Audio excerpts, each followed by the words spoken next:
And he calls again against a very small barrel on the turn. Daniel jams the 4 on the river, and Doug makes a very sick hero call.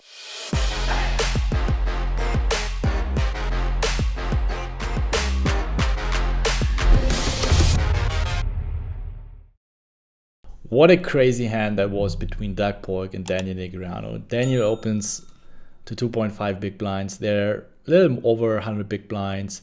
Daniel 4 bets, and Doug defends against the 4 bet. The flop comes 6-7-3. Usually a board that I would say is slightly better for Daniel because he has aces, kings, queens more often than Doug. But then on the other side, Doug might, I'm not sure how often he 3-bet 6 and 7s. And then also Daniel is never really going to be 4-betting it. So yeah, due to the fact that Daniel is, and also if he 4-bets, as we've seen, Queen 4, Queen 5 suited, King 4, King 5 suited. So he has a bit of it on this board with his bluffs as well, at least with the gut shot. And Doug is going to be a lot of times with broadways, ace jack, ace queen, ace 10, maybe ace 4, ace 5 suited. And he calls again against a very small barrel on the turn, and Daniel jams the 4 on the river, bringing a 4-card straight, 6-7-3, 6-4. Every 5 makes a straight, and Doug makes a very sick hero call. And I want to share why I think this is a good hero call. So first of all, as we have just pointed out, that Doug's range is very heavily condensed around 8s, 9s, 10s, which I think, right, I might be wrong, are not necessarily good bluff catchers, because it doesn't matter if you have ace jack or 8s.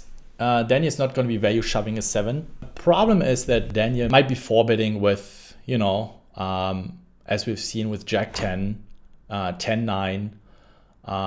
Maybe here and there he has like a king 8 or ace 8 in his range that now goes for a goofy, not necessarily goofy, but like a total airball triple barrel bluff. I think that pocket 8s or pocket 9s are way worse than ace jack. I think you want to be blocking aces here, and you want to be unblocking those hands that might be a pure airball. And it's going to be a pure airball on this board. It's like going to be a pure airball or aces or kings. So these airballs that Daniel is triple barreling with are then very often going to be an 8, 9, 10x type of hand, right? As we've seen jack 10, I can imagine that Daniel goes for a triple barrel, or 10-9. That is a low frequency 4-bet bluff preflop. So I think Doug's hero call or call down with ace jack, because if he's not supposed to be calling all of his 8s and 9s due to the blocker effects, then he needs to call down ace jacks, ace queens with a certain frequency. I think ace queen is a pretty good call down because you don't even block jack 10s. I just don't think that 10s is, I don't think Daniel is 4-betting 9s and 8s that often, right? So he might not be value shoving those on the river either. I just think that if Doug has 10s, he's never going to be folding though. Otherwise, he would be overfolding. I think he's going to be folding his 8s and 9s. I think I would fold ace jack. I would call down my ace queen. Remember, I had a similar spot, also 3-bet pot out of position, 4-card straight board, and I was analyzing a similar situation where I was encountering a very identical spot, having ace king high, and I was sharing my reasoning why I also opted to call down. And I think since Doug is never going to have ace king because he would jam against the 4-bet, so for that reason, I think his ace queens are, if he believes that Daniel is going to be 4-bet bluffing with a lot of queen highs more often, then ace jack becomes a very, very strong call down hand.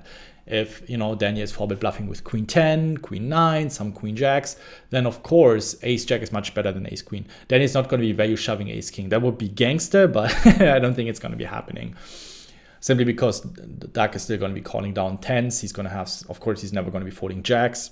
So yeah, I think decent bluff catcher. I mean, it's not printing a lot of money. It's going to be pretty much marginal, and it's essentially neutralizing Daniel's EV of bluffing here. So very interesting hand. I hope you guys enjoyed it. A quick analysis here from me today. on this particular spot. I found it very interesting, where I think it's a good spot to bluff on lower stakes, where people are a little more hesitant to make these call-ons with ace jack, and you have a lot of equity, especially when you can fold equity, where you can narrow their range down towards 8s, 9s, 10s, ace jack, ace queen, and they're going to be folding those combos very often. I hope you guys enjoyed that analysis. Don't forget to destroy the like button with all the power you have, and then see you guys in the next video, and looking forward to more high stakes action.